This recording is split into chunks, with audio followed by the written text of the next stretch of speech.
In the last section, we looked at SACL auditing on our AWS credential file, and we went ahead and got the contents of that credential file with PowerShell, and we saw that there was no event generated by default. So we went ahead and added a SACL entry to that file manually through the GUI. And in that previous section, I mentioned that we need a way to do this programmatically.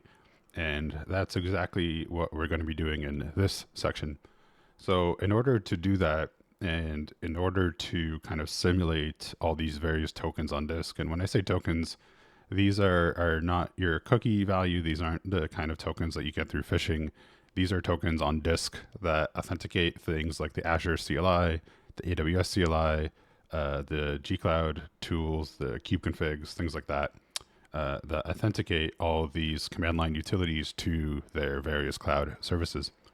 And in order to kind of avoid you having to have all these services available at your disposal, we are just going to provide this quick script that just creates fake copies of these files. We aren't really interested in the actual contents of the files. We're more interested on applying SACLs to them and auditing when they're accessed. And that's exactly what this script does. I won't run it on this host because it's already ran and all these tokens exist on my machine. But when you run it on your machine, it'll just go ahead and create these kind of fake tokens in the directories that they're located in, as if you had actually installed all these tools on your host. So again, this is just a quick script to run that kind of negates the need for you to install the Azure CLI, the AWS CLI, et cetera, on your system. So once you've run this script, the cloud tokens or the fake cloud tokens should exist on your host. And as a next step, we need to apply the SACLs to them in a programmatic manner through a script of some kind through PowerShell.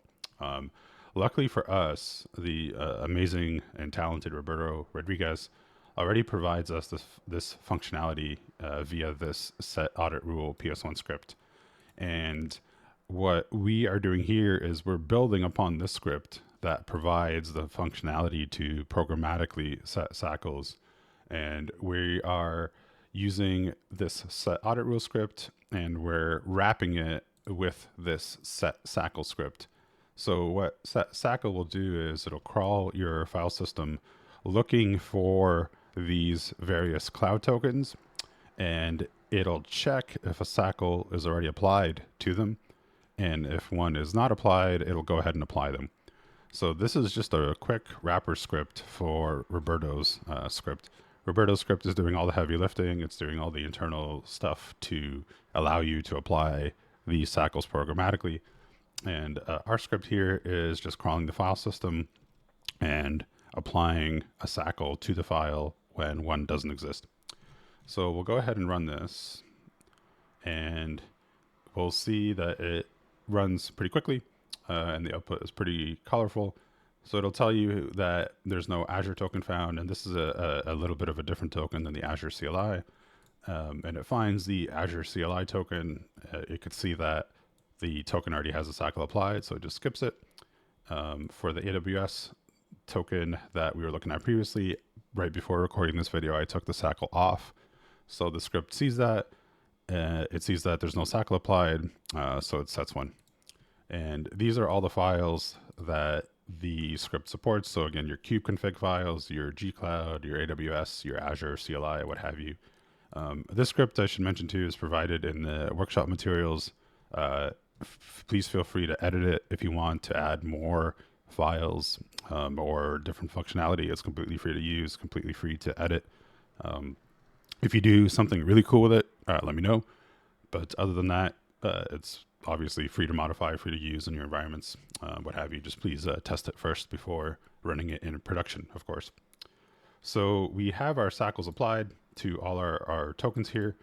And once again, we'll just do a quick test. We'll just pick on the kubeconfig file, and we'll run a quick PowerShell command here to get the contents of our kubeconfig.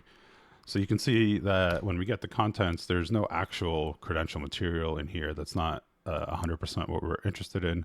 we're more interested in the access to the file itself.